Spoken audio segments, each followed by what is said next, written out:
Nijibaya mango ma waya waya kanandaye mbawo jamba waya Yesaya shavirunyira abiki fishi panchikiji Sameri Nyamunda mulowozi Josia Mashikiri kadala chive One many for life pachukuchuku Simoni Muyocha pamapanda ndiwe wala ijo yangu ama iyo wana wangu hakuna umweni wandaka kanda mumweyo mangu ndiwe wala ijo yangu ama iyo wana wangu hakuna umweni wandaka kanda mumweyo mangu sakandati uri wala ijo dona ni balangajo pandinodira ndota kudanijo ya utolembe uzanipekejo kokuti ndiwe umweni wangu ndiwe davi langu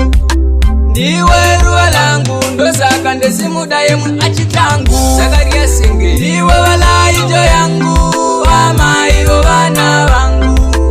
hakuna umweni wandaka kanda mumweyo mangu ndiwe wala ijo yangu ama iyo vana vangu hakuna umweni wandaka kanda mumweyo mangu ndiwe wala ijo yomweyo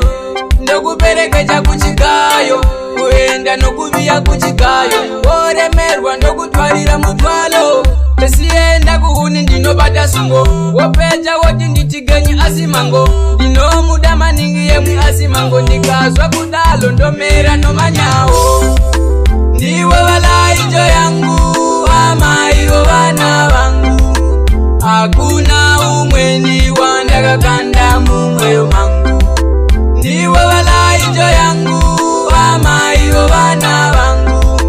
hakuna umweni wandaka kanda mumweyo mangu sakandati uri wala ijo dono ni balangajo pandinodira ndota kudanijo ya utolembe uzanipekejo kokuti ndiwe umweni wangu ndiwe davi langu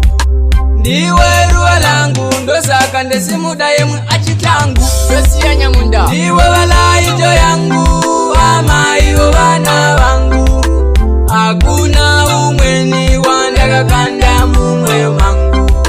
ndiwe wala ijo yangu ama iyo vana vangu hakuna umweni wandaka kanda mumweyo mangu ndiwe wala ijo yomweyo ndokuperekeja kuchigayo kuenda nokuviya kuchigayo woremerwa ndokutwarira mutwalo tesienda kuhuni ndinobata sungo wopeja woti nditigenyi asimango ndinomuda maningi yemwi asimango ndikazwa kudalo ndomera nomanyawo pangane kuplanisa wala ijo yangu ama iyo vana vangu hakuna umweni wandaka kanda mumweyo mangu